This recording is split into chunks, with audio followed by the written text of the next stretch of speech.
Assalamualaikum warahmatullahi wabarakatuh. Selamat berjumpa kembali para mahasiswa Universitas Terbuka.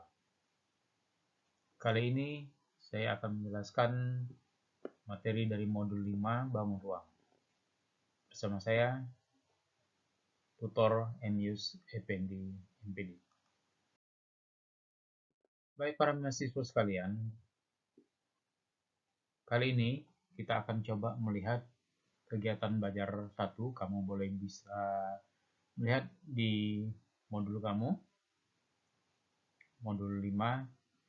Nah, kita akan membahas bangun ruang, bidang banyak dan bangun ruang. Nah, di sana ada beberapa materi yang dibagi dalam beberapa bagian. Yang pertama, kita lihat adalah unsur-unsur ruang. Nah, di mana unsur-unsur ruang itu terdiri dari kedudukan titik, garis, dan bidang dalam ruang.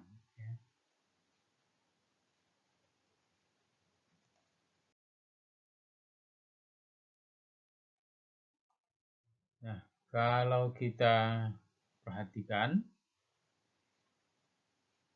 kedudukan titik, garis, dan bidang di dalam ruang, mari kita lihat dulu beberapa standar kompetensi yang harus kita jadikan acuan. Yang pertama, sebagai standar kompetensi atau tujuan pembelajaran adalah untuk menentukan kedudukan jarak, titik, dan besar sudut yang melibatkan titik, garis, dan bidang dalam ruang 3 dimensi. Nah, untuk selanjutnya kompetensi dasar. Ya, kompetensi dasar ini saya mengacu kepada materi di SMA karena materi ini pas dan cocok dengan materi pembelajaran di tingkat SMA. Oleh karena itu saya coba mengadopsi materi-materi ini, menggandengkan ya, meramu materi yang ada di modul UT dengan materi-materi yang ada di SMA. Jadi sebagai kompetensi dasarnya adalah menentukan kedudukan titik, garis, dan bidang di dalam ruang dimensi 3. Nah, kemudian tujuan pembelajarannya ya, pertama kali setelah mempelajari materi ini, mahasiswa diharapkan dapat menentukan kedudukan titik dan garis dalam ruang, menentukan kedudukan titik dan bidang dalam ruang, menentukan kedudukan antara dua garis dalam ruang, menentukan kedudukan garis dan bidang dalam ruang, menentukan kedudukan antara dua bidang dalam ruang.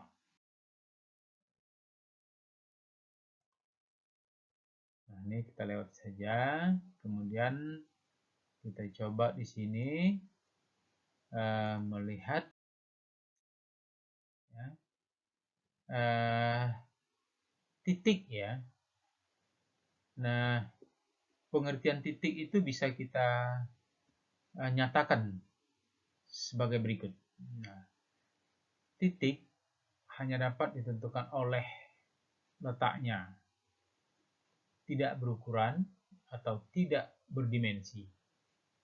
Titik digambarkan dengan tanda noktah dan dibubuhi nama, biasanya dengan huruf kapital. Jadi titik itu dengan bahasa lainnya kita sebut juga dengan noktah. Ya. Nah, jadi dia titik itu tidak mempunyai ukuran, ya, tidak mempunyai dimensi. Apakah dia panjang, lebar, tidak punya. Jadi titik itu hanya sebuah nokta tanpa ukuran. Ya. Itu perlu dipahami. Nah, kita contohkan berikut ini. Ya, ini adalah sebuah titik. Kita katakan titik A.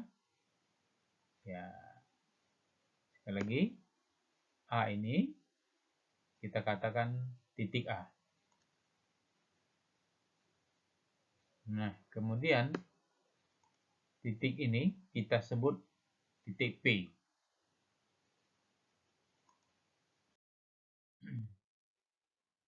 Nah, kemudian kita masuk kepada garis. Apa yang dimaksud dengan garis? Ya.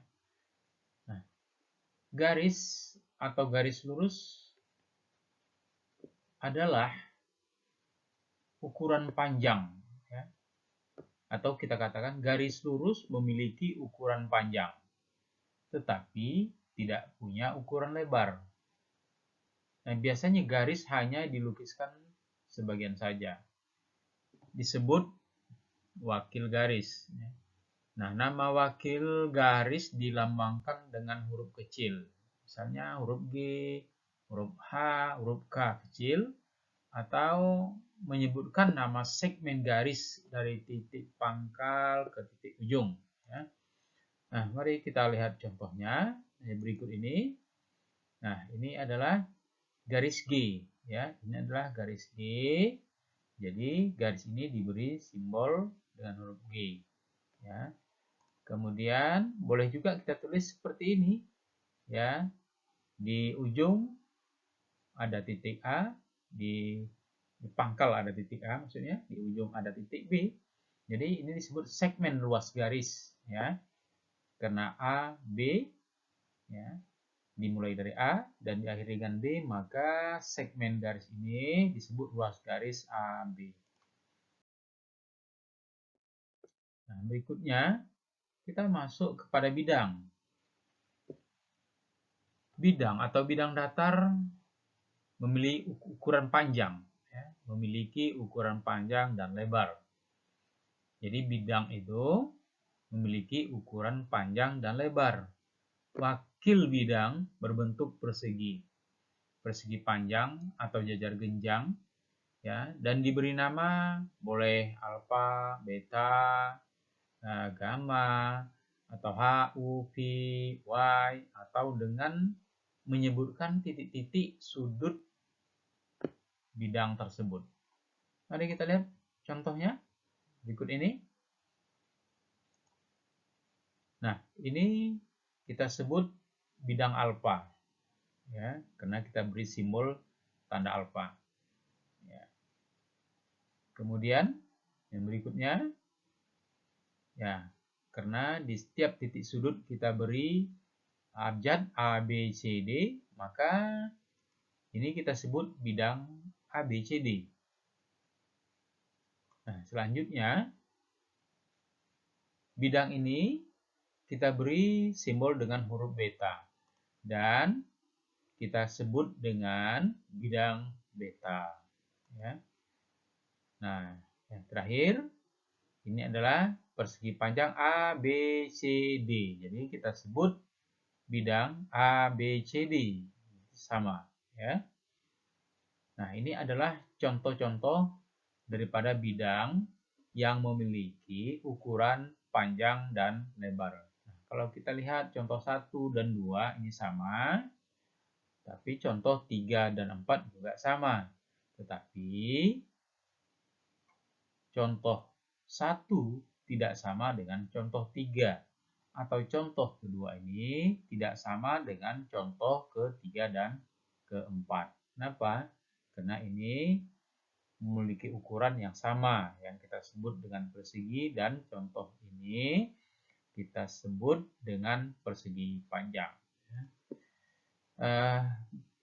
Nah, berikutnya ini adalah bidang mu kita sebut atau bidang gamma. Ya, bidang mu atau bidang gamma.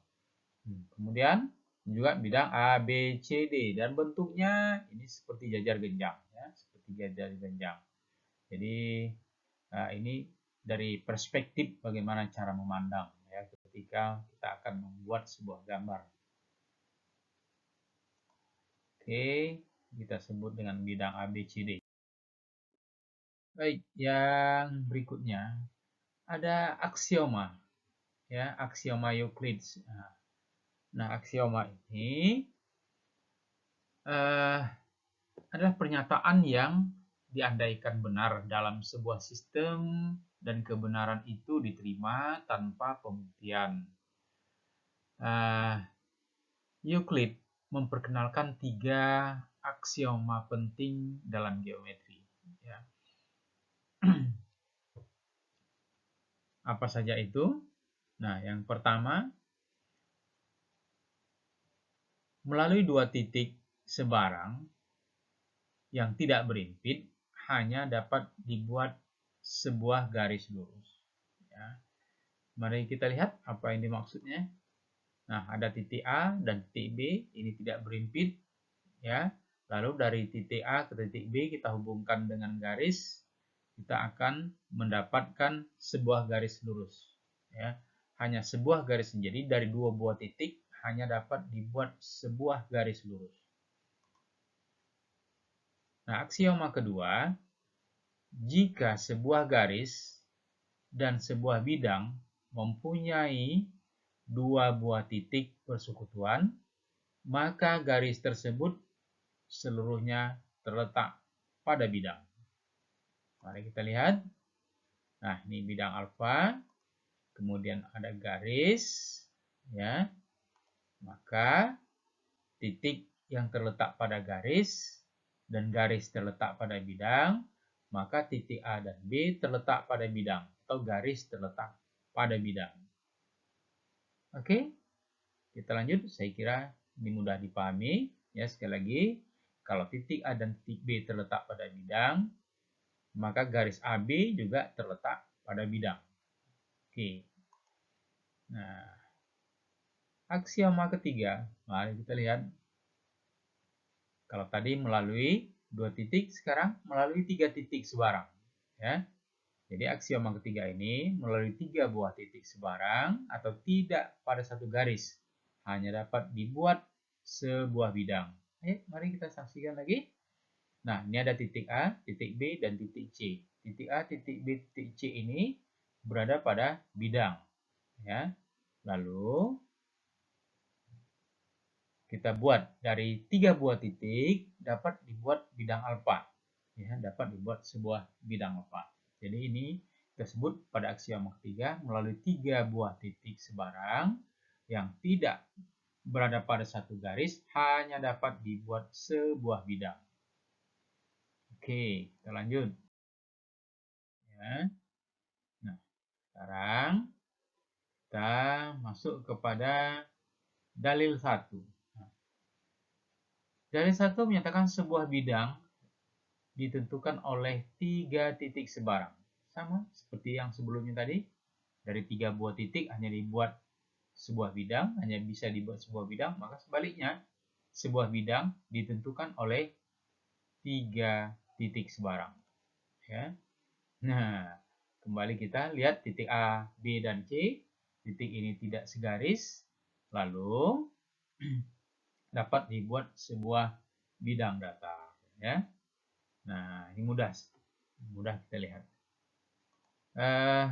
Dalil kedua, sebuah bidang ditentukan oleh sebuah garis dan sebuah titik. Ya.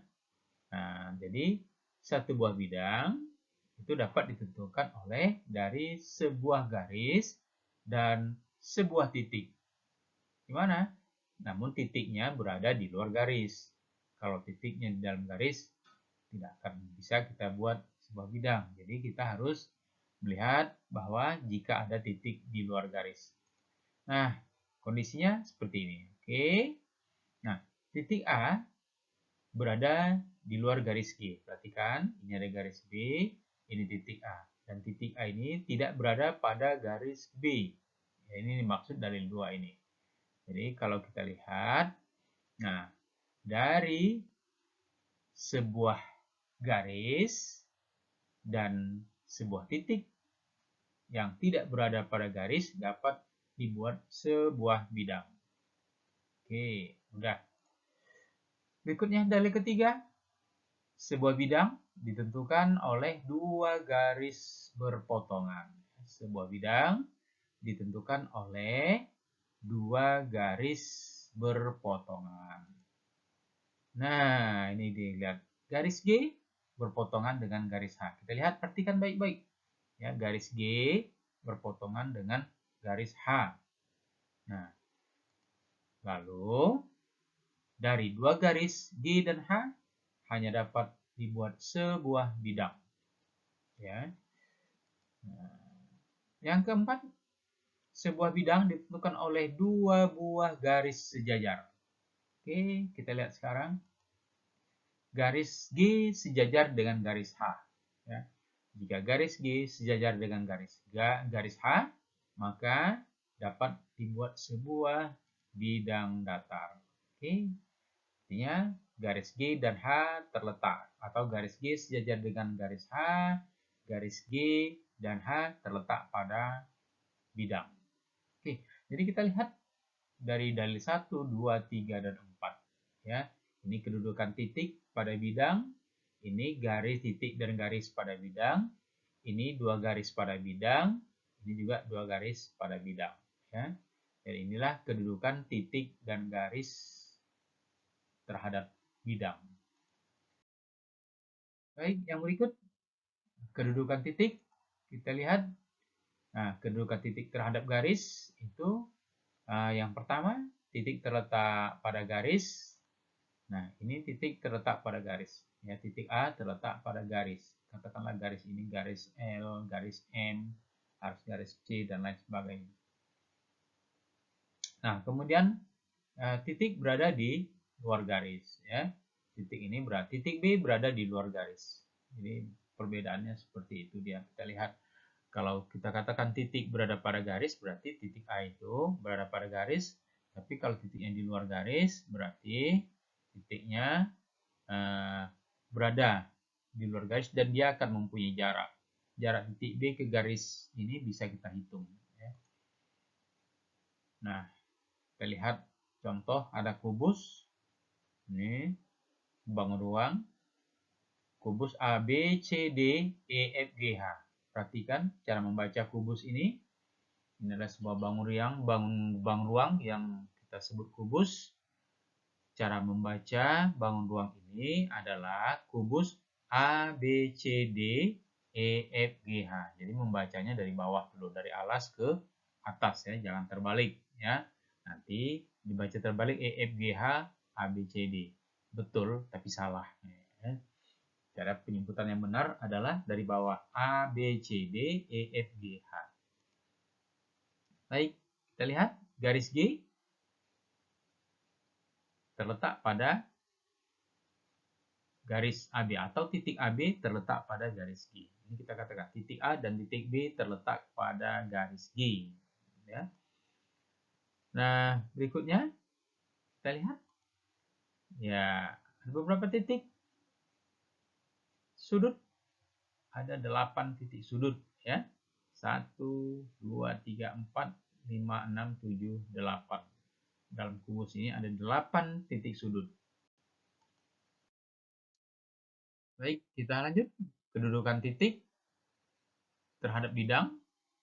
Nah, ya, ini kita sebut titik terletak pada bidang. Ya, bidang apa? Bidang O. Ya, titiknya terletak pada bidang O. Nah, kemudian titik berada di luar bidang. Kita lihat yang berikutnya.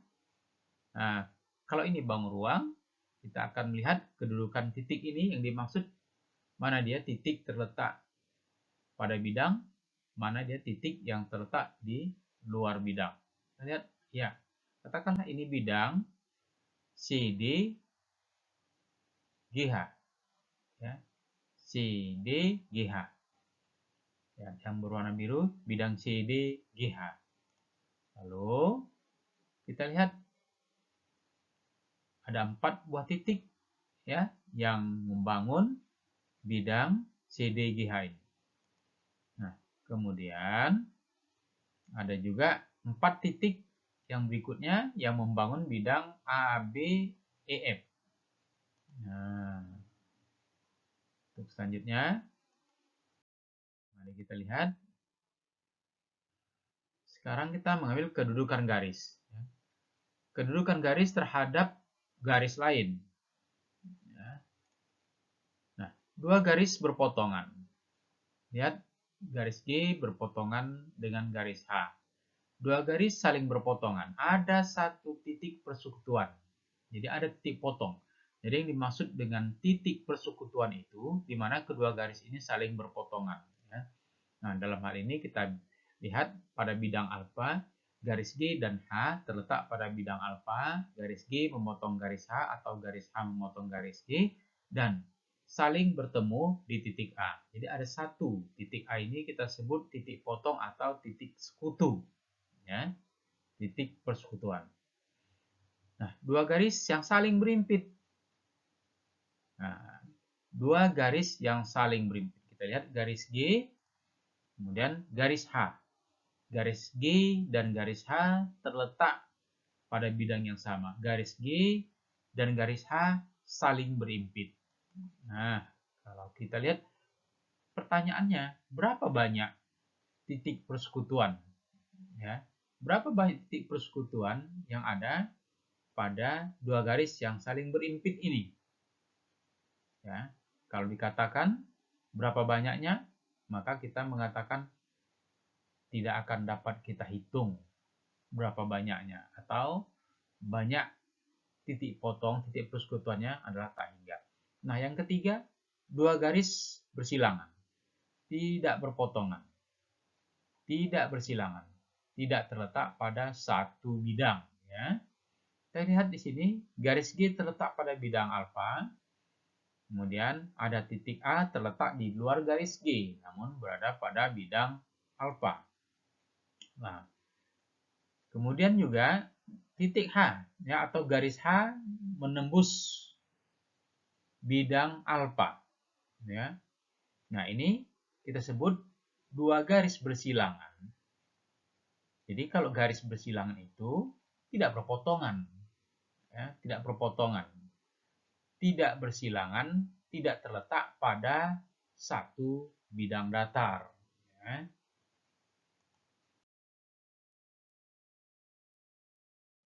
Nah, berikutnya dua garis sejajar. Dua garis sejajar tak ada titik persekutuan dalam satu bidang. Jadi kalau sesuatu atau dua buah garis yang saling sejajar, maka tidak ada titik potongnya. Kalau tidak ada titik potong, maka tidak ada titik persekutuan. Nah, aksioma keempat. Melalui sebuah titik yang berada di luar sebuah garis, hanya dapat dibuat sebuah garis yang sejajar dengan garis itu. Ya. Nah, sahabat mahasiswa, kita bisa melihat di aksioma keempat ini melalui sebuah titik yang berada di luar sebuah garis. Jadi, titiknya berada di luar garis hanya dapat dibuat sebuah garis yang sejajar dengan garis itu. Nah, contohnya bagaimana? Nah, ini ada garis G, lalu ada titik yang berada di luar garis G, maka kita hanya dapat membuat sebuah garis yang sejajar. Ya. Hanya dapat dibuat sebuah garis yang sejajar dengan garis itu.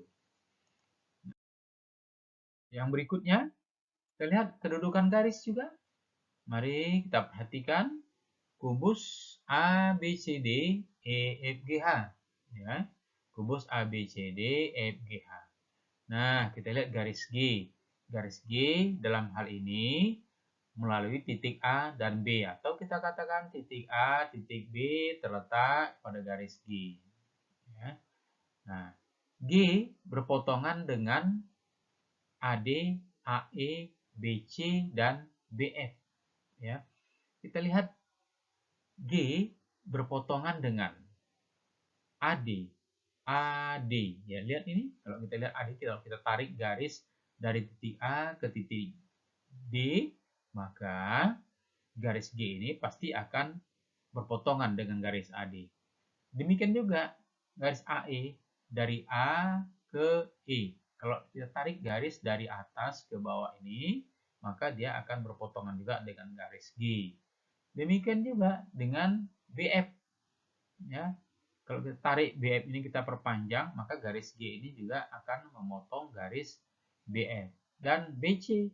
Demikian juga kalau garis BC ini kita perpanjang, ya, kita perpanjang, tarik kemari, maka kita nampak jelas bahwa garis G ini berpotongan dengan garis BC. Ya.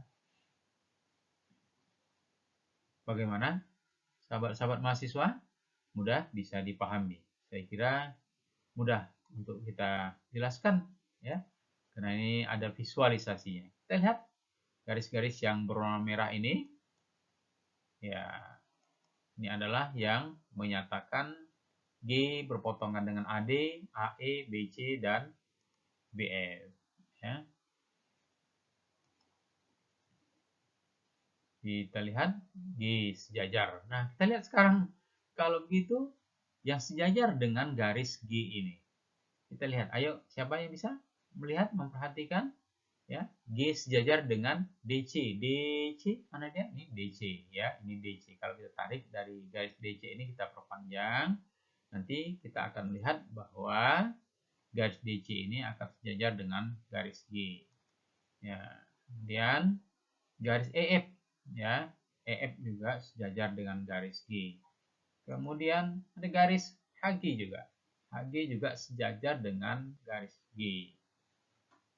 Oke, kita lanjut sahabat mahasiswa. Nah, berikutnya kita akan lihat garis G bersilangan dengan CG, DH, EH, dan FG. Mari kita perhatikan betul-betul pengertian bagaimana yang disebut dengan garis yang bersilangan, ya. Ini kita lihat karena ini perspektifnya adalah dalam sebuah ruangan. Hati-hati, ya, untuk memandang ruangan itu seperti apa. Nah, kemudian kita lihat garis G bersilangan. Bersilangan dengan mana? Katanya bersilangan dengan CG. Mari kita lihat kalau CG. Ya, CG kita tarik dari CG kemari ke atas, dari atas ke bawah ini. Memang kalau kita lihat, kalau kita tarik garis, CG itu tidak akan berpotongan, dia tidak akan ketemu dengan garis GH, garis atau garis G ini. Karena dia berada pada dua bidang yang berbeda, ya. Kalau kita lihat demikian juga DH. DH juga tidak berpotongan dengan garis G. Kemudian juga garis EH. Garis EH ini juga tidak berpotongan dengan garis G. Nah, kemudian satu lagi, garis FG juga bersilangan dengan garis GH. Jadi kalau kita lihat ada garis-garis yang tidak saling berpotongan, maka itu kita sebut garis yang saling bersilangan. Ya. Mari kita lihat. Kita teruskan. Nah, kalau garis G berimpit dengan garis AB, ya, kita lihat. Karena titik A dan titik B ini berada pada garis G. Ya, jadi kalau kita buat garis dari titik A ke B, maka pastilah bahwa garis AB itu berimpit dengan garis G.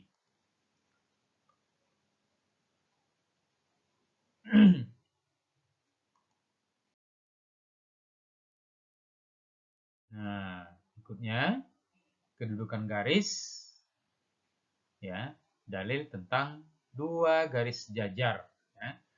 Nah, ini dalil 5. Kalau kita lihat K sejajar L, L sejajar M, maka K sejajar dengan M. Ini secara logika, ya. Prinsip membawa silogisme. Jika A maka B, B maka C, kesimpulannya A maka C, ya. Nah, kita lihat di sini. Dia K sejajar L, lalu juga L sejajar M, maka kita katakan K sejajar dengan M. Ya. Mari kita lihat, sahabat mahasiswa, kita lanjutkan. Dalil ke-6. Nah, dalil ke-6 ini K sejajar L. Jika K sejajar atau jika K dan L memotong G, maka K, L, dan G terletak dalam satu bidang. Perhatikan konstruksinya. Ya, ini K dan L ya. K dan L ini memotong garis G, atau katakanlah G memotong garis K dan L ya. Berarti dia akan terletak pada satu bidang ya. Kalau kita lukiskan bidang itu seperti ini. Nah, dari ketujuh K sejajar L, L menembus bidang alfa, maka K menembus bidang alfa.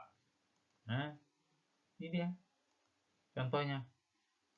Jadi kalau ada garis K ya menembus bidang alfa, L menembus bidang alfa, maka K menembus bidang alfa juga. Oke, ya saya kira ini mudah kita pahami, tidak terlalu sukar ya. Nah, untuk selanjutnya nanti kamu bisa akan menentukan bagaimana kedudukan garis terhadap bidang ya. Kemudian ya garis terletak pada bidang. Nah, kemudian juga ini contoh ya, garis terletak pada bidang.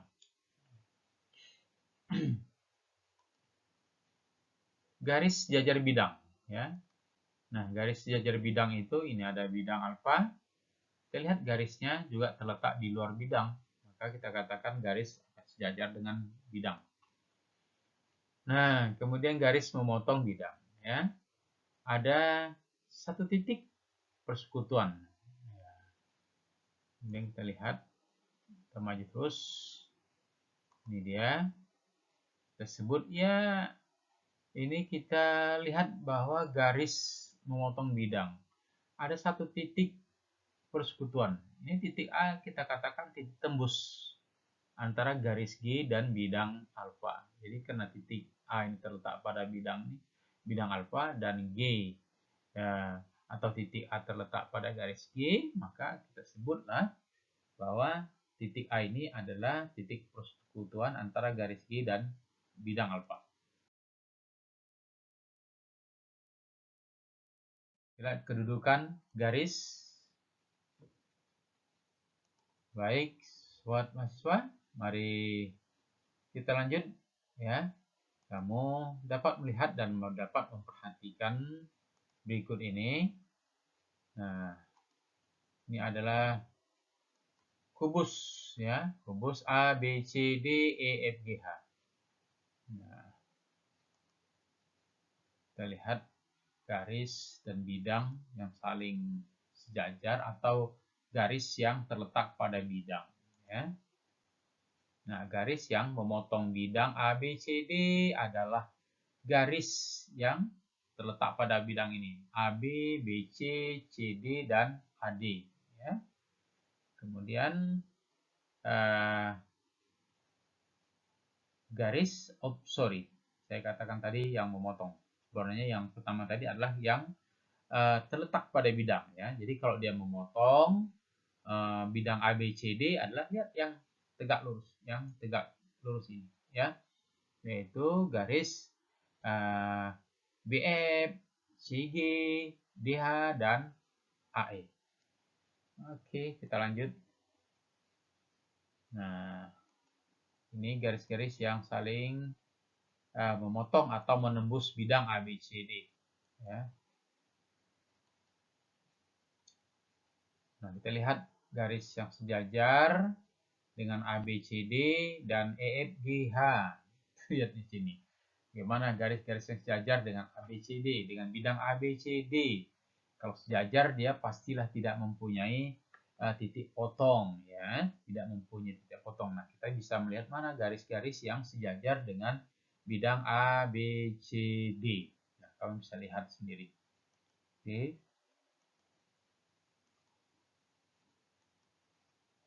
Oke. Baik, saya kira sahabat mahasiswa, untuk selanjutnya mempelajari modul ini kamu bisa meneruskan mempelajari modul ini ya bagaimana kedudukan garis, ya akan menggunakan dalil tentang garis sejajar dan bidang. Oke.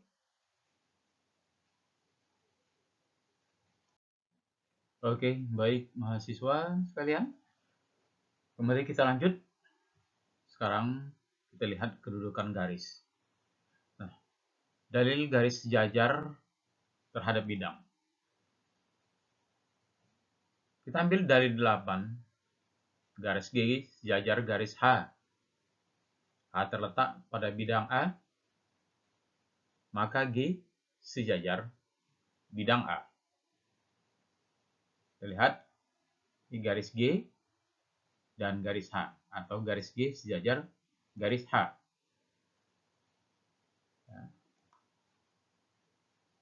Nah, jika garis H terletak pada bidang alfa, maka garis G juga sejajar dengan bidang alfa.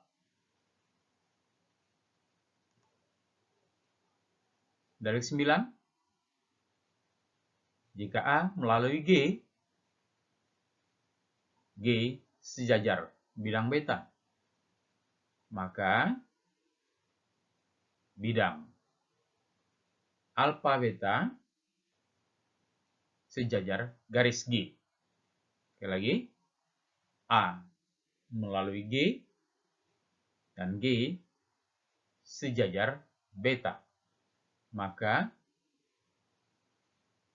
alfa dan beta atau garis G dan bidang beta sejajar dengan garis G. Mari kita lihat gambarannya. Ada garis G, ini bidang alfa, ya. Nah, di mana bidang alfa ini melalui garis G, atau garis G terletak pada bidang alfa. Nah, kemudian kita perhatikan ada bidang beta, ya. Ada bidang beta, ya. Nah, berarti garis alfa beta ini ada garis sekutu. Yang alfa beta adalah garis sekutu antara bidang alfa dan bidang beta. Kita katakan antara bidang alfa dan bidang beta akan saling berpotongan, ya, di garis alfa dan beta, atau di garis sekutu alfa dan beta. Kita lanjut. Sekarang kita perhatikan ada dua garis G dan garis H. Kita ambil dalil 10. Ya.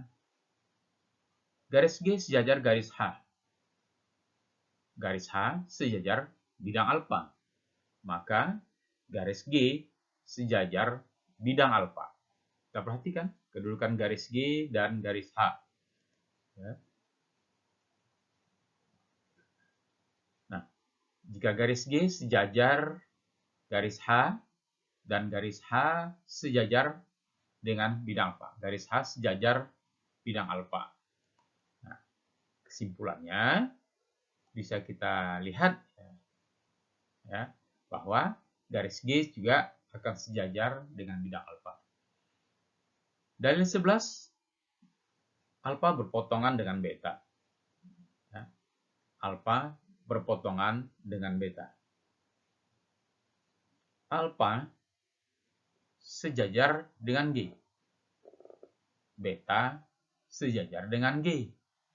Maka alfa beta sejajar dengan G. Ya, kita lihat ini ada bidang alfa dan bidang beta. Ya. Nah, jika alfa berpotongan dengan beta, ini ada garis berpotongan, garis sekutu kita katakan.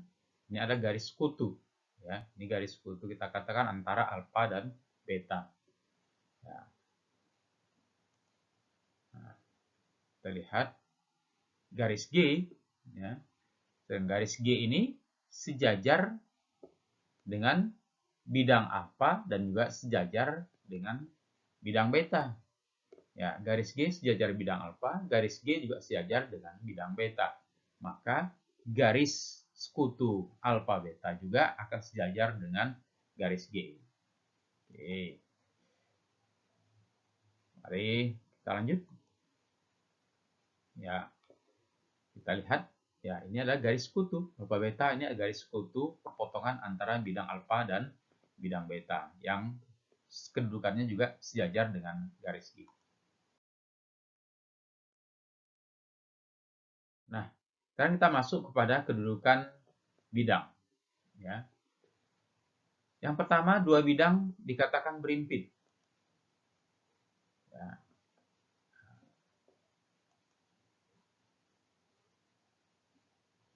Dua bidang dikatakan sejajar, tidak punya titik persekutuan. Ya. Yang tadi berimpit bidang alfa dan bidang beta. Jika bidang alfa dan bidang beta saling berimpit, maka titik sekutunya sama dengan dua garis yang saling berimpit. Banyaknya tak berhingga.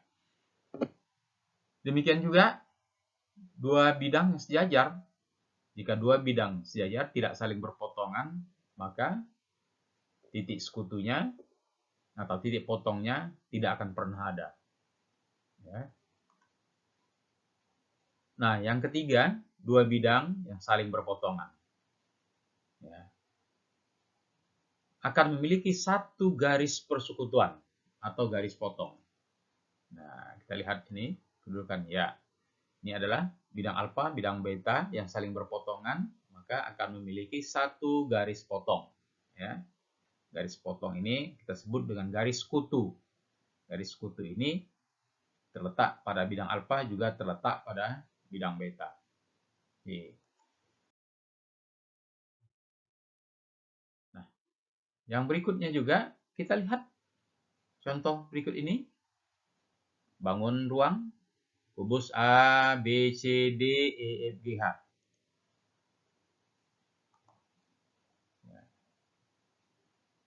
A, B, C, D sejajar dengan E, F, G, H. Perhatikan bidang alas sejajar dengan bidang atas. Ya. Nah, A, B, C, D adalah bidang alas, E, F, G, H adalah bidang atas. Jadi bidang alas ini akan sejajar dengan bidang atas.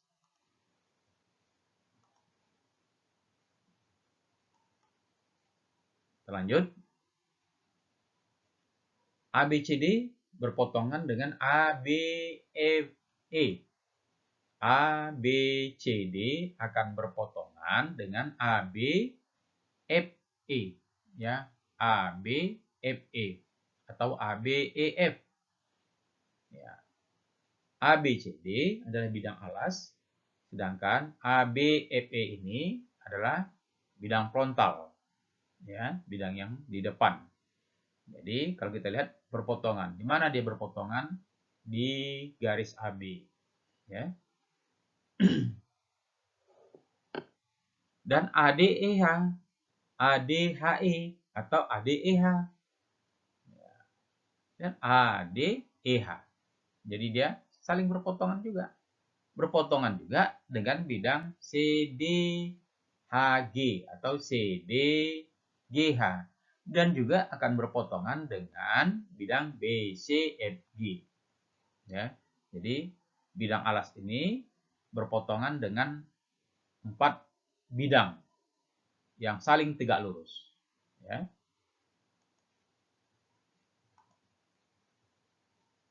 Baik. Kita lanjut. Ya. Ini bidang BCFG. Nah, ini bidang CDGH yang berpotongan dengan bidang alas ABCD. Nah, ini bidang ADEH yang berpotongan dengan bidang alas ABCD.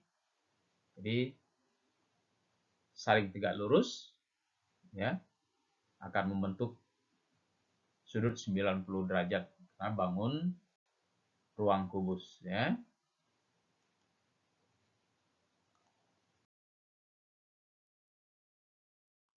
Baik, kita lanjut dalil ke-12. Jika A sejajar G dan B sejajar H. Ya. A dan B berpotongan pada bidang A. G dan H berpotongan pada bidang beta.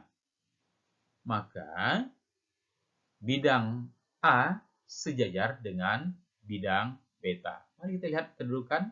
Ini garis A berpotongan dengan B, garis G berpotongan dengan garis H. Ya. Garis A dan B ini terletak pada bidang alfa, sedangkan garis G dan H terletak pada bidang beta. Nah, kita lihat. Ya. Maka kita katakan bidang alfa dan beta saling sejajar. Ya, saling sejajar. Oke, kita lanjut. Nah, dalil 13, bidang alfa sejajar bidang beta. Ini dia, bidang alfa sejajar dengan bidang beta. Bidang mu memotong bidang alfa dan beta. Ya, bidang mu memotong bidang alfa dan beta, atau katakan ini bidang gamma, ya. Bidang gamma atau bidang mu lah kita katakan. Bidang mu memotong bidang alfa dan beta. Maka alfa dan mu sejajar, beta mu. Ya, ini dia garis-garis. Nah, ini garis potong. Ya. Jadi sudah jelas sekali. Garis kutunya juga akan sejajar, ya, yang memotong dua bidang alfa dan beta.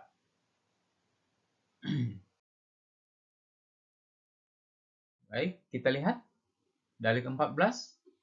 Jika G menembus alfa, jika G menembus bidang alfa, ya, sedangkan bidang alfa sejajar dengan bidang beta. Nah, bidang alfa sejajar dengan beta, maka G juga akan menembus bidang beta. Kalau kita perpanjang, G juga menembus bidang beta. Ya. Dari ke-15, jika G sejajar alfa. Ya, ini G sejajar bidang alfa, bidang A, bidang alfa sejajar bidang beta. Bidang alfa sejajar bidang beta, maka G sejajar bidang beta. Ya, maka G, garis G sejajar dengan bidang beta. Oke. Kita lanjut. Nah, jadi dalil-dalil ini kita harus pahami sebagai konsep bagaimana kita menjelaskan titik, garis, dan bidang dalam ruang. Ya. Nah, dalil 16, G terletak di bidang alfa. Garis G terletak di bidang alfa, kemudian bidang alfa sejajar dengan bidang beta. Nah, maka garis G juga akan sejajar dengan bidang beta. Ya. Dalil 17, bidang alfa sejajar bidang beta. Bidang alfa sejajar dengan bidang beta. Bidang mu memotong bidang alfa. Nah, maka bidang mu memotong bidang beta juga. Yuk, kita perhatikan. Nah, ini dia. Ya, sekali lagi, bidang alfa sejajar dengan bidang beta. Ya, jika bidang alfa sejajar dengan bidang beta, kemudian bidang mu ini memotong bidang alfa. Kalau mu memotong alfa, maka mu juga akan memotong beta, karena bidang ini saling sejajar, ya. Kita lanjut. Nah, 18, ada 3 buah bidang. Bidang alfa, bidang beta, bidang mu. Nah, Bidang alfa sejajar bidang beta. Bidang beta sejajar dengan bidang mu. Maka bidang alfa akan sejajar dengan bidang mu. Ya. Jadi ini kedudukan 3 buah bidang yang saling sejajar. Secara silogisme kita katakan jika alfa sejajar beta dan beta sejajar mu, maka kesimpulannya alfa juga sejajar dengan mu. Kita lanjut. 19. Bidang alfa sejajar bidang U. Ya, kita lihat bidang alfa dan bidang U. Bidang alfa sejajar bidang U. Bidang beta sejajar bidang Pi. Ya, bidang beta sejajar bidang Pi. Nah, bidang alfa dan bidang beta berpotongan di alfa dan beta. Nah, ini berpotongan di alfa dan beta. Ada garis alfa dan beta. Sedangkan bidang U dan bidang V berpotongan di garis kutu UV. Ya. Nah, maka garis kutu alfa beta akan sejajar juga dengan garis kutu bidang U dan V. Jadi kedua garis ini akan sejajar juga. Baik, kita lanjut.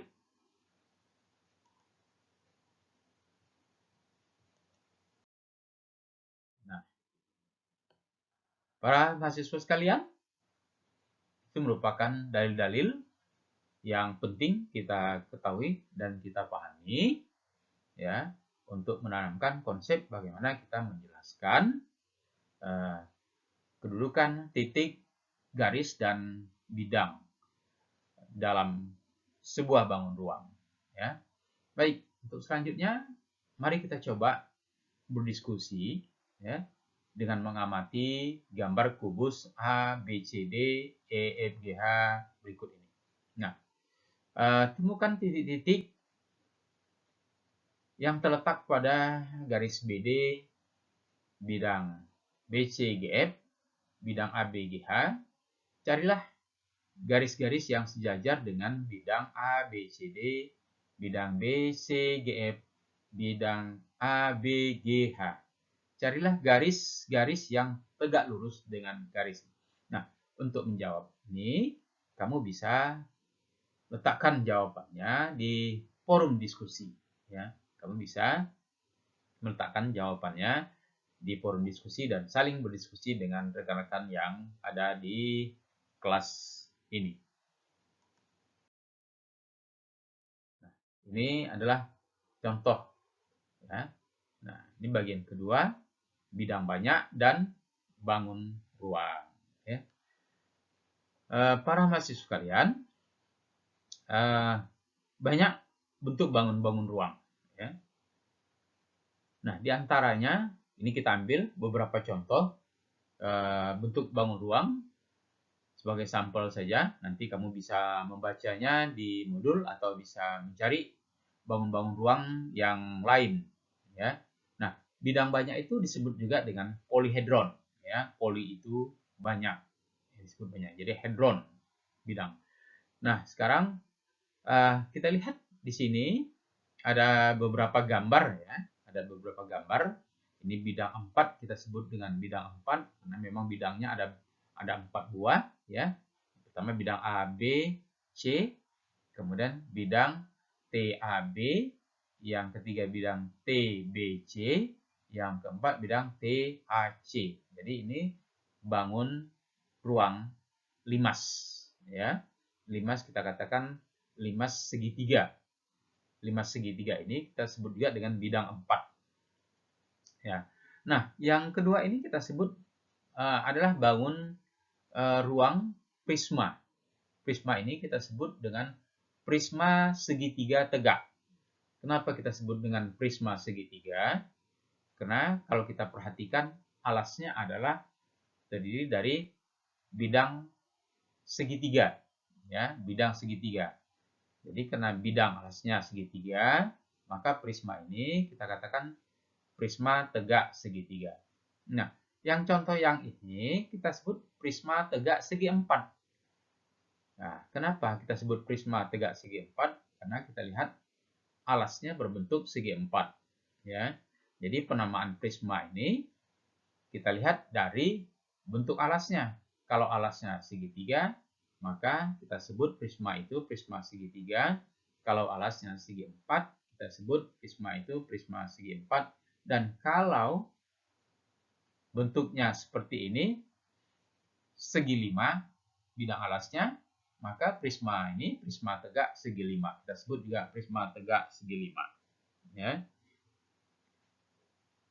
Baik, mahasiswa sekalian, ini sangat mudah dipahami dan kamu bisa melihat di modul ya, di modul kita, modul 5, baik kegiatan belajar 1 dan kegiatan belajar 2. Atau kamu bisa searching di laman Google untuk melihat berbagai bentuk bangun ruang atau polyhedron ini. Kemudian bidang banyak beraturan, ya. Ini berkaitan dengan jaring-jaring. Kita lihat bentuk limas segitiga atau bidang 4 ini. Kalau kita buka jaring-jaringnya, akan kita perlihatkan seperti gambar ketiga. Ya.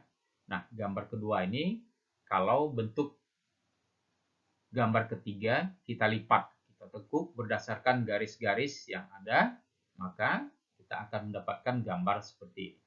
Ya. Nah, jadi gambar ketiga ini menunjukkan jaring-jaring daripada limas atau bidang 4 ini. Ya. Kita sebut limas segitiga, ya. Limas segitiga atau bidang 4. Nah, apa hubungan titik sudut, banyak sisi, dan banyak rusuk?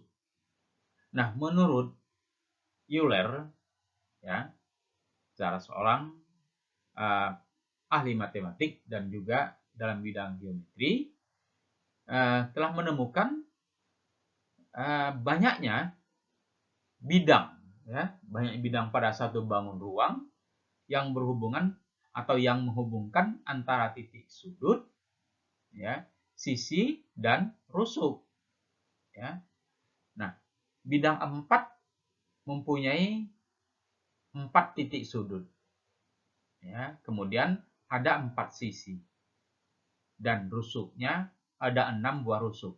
Jadi kalau kita lihat hubungannya di sini, 4 tambah 4 sama dengan 6 tambah 2. Ya, 4 tambah 4 atau 6 tambah 2. Nah, sedangkan kalau bidang 6, kita lihat titik sudutnya ada 8, namun sisinya ada 6, rusuknya ada 12.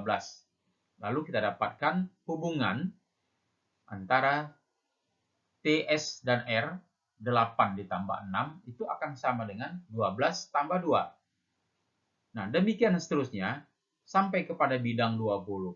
Kita dapatkan titik sudutnya sebanyak 12, dengan sisinya, sisinya 20, kemudian rusuknya 30. Ya, dengan demikian, kita dapatkan hubungan 12 tambah 20, itu sama dengan 30 tambah 2. Dari hasil penelitian Euler ini, dapat kesimpulan yang kita sebut dengan rumus Euler, yaitu titik sudut ditambah dengan sisi itu akan sama dengan banyaknya rusuk ditambah 2. Sekali lagi, titik sudut atau jumlah titik sudut ditambah jumlah sisi akan sama dengan jumlah rusuk ditambah 2. Nah, kamu bisa menjelaskan hal ini atau mencari pola-pola yang lainnya. Ya.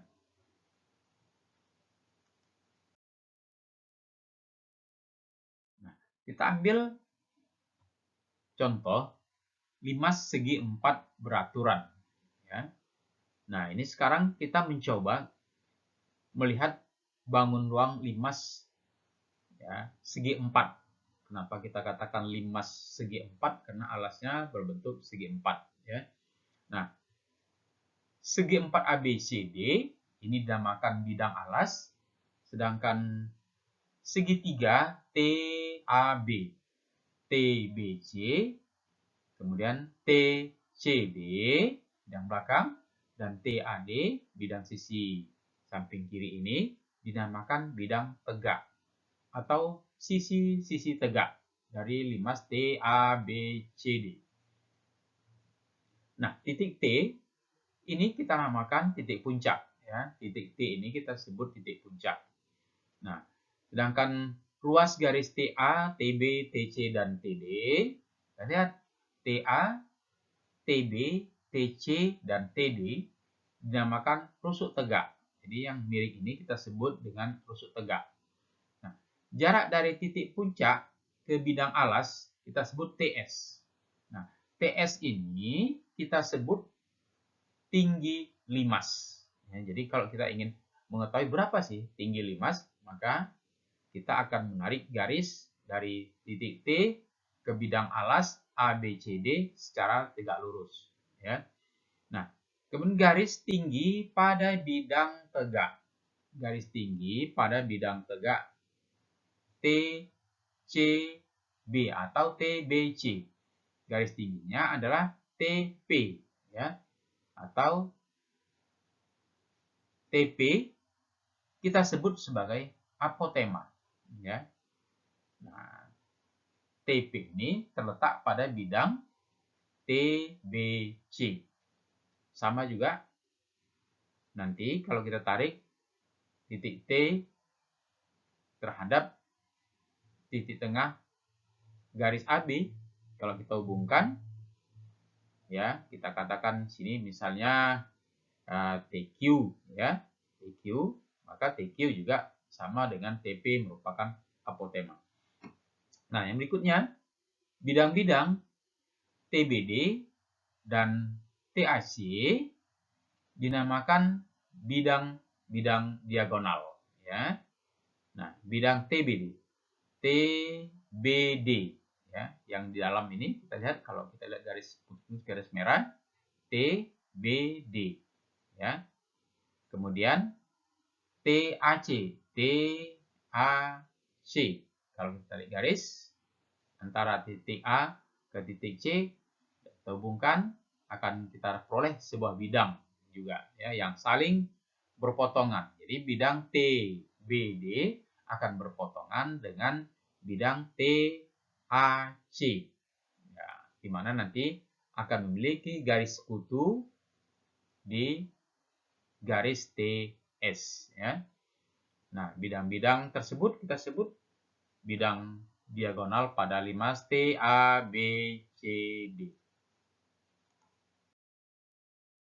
Nah, sahabat mahasiswa sekalian, ya, sekarang kita coba untuk berlatih, ya, dengan membaca limas yang sudah kita berikan. Lihat, perhatikan gambar limas di samping ini, ya. Rusuk-rusuk alasnya sama panjang, kemudian rusuk-rusuk tegaknya juga sama panjang, semua bidang sisi tegak sama panjang juga. Ini disebut limas segi 4 beraturan, ya. Karena semua bidang-bidang yang dibentuk ada bidang-bidang yang sama, ya. Nah, ayo sekarang ini adalah merupakan tugas kamu. Nah, tugas akhir daripada materi ini, buatlah sebuah alat peraga berbentuk limas untuk menjelaskan konsep bangun ruang kepada siswa, ya.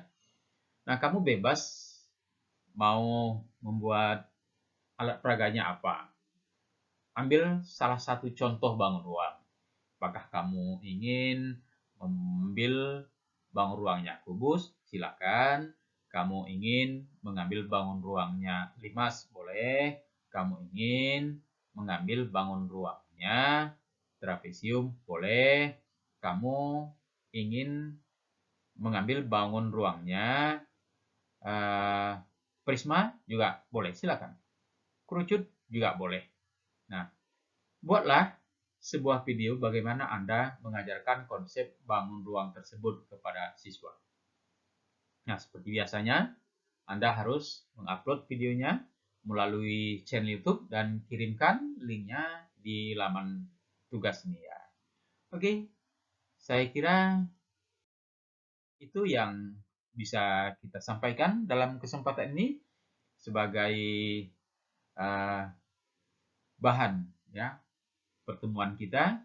Mudah-mudahan apa yang kita sampaikan ini bisa bermanfaat dan bisa menjadi bahan pelajaran buat kita semuanya. Oke, selamat beraktivitas, selamat mencoba, dan terima kasih atas perhatiannya.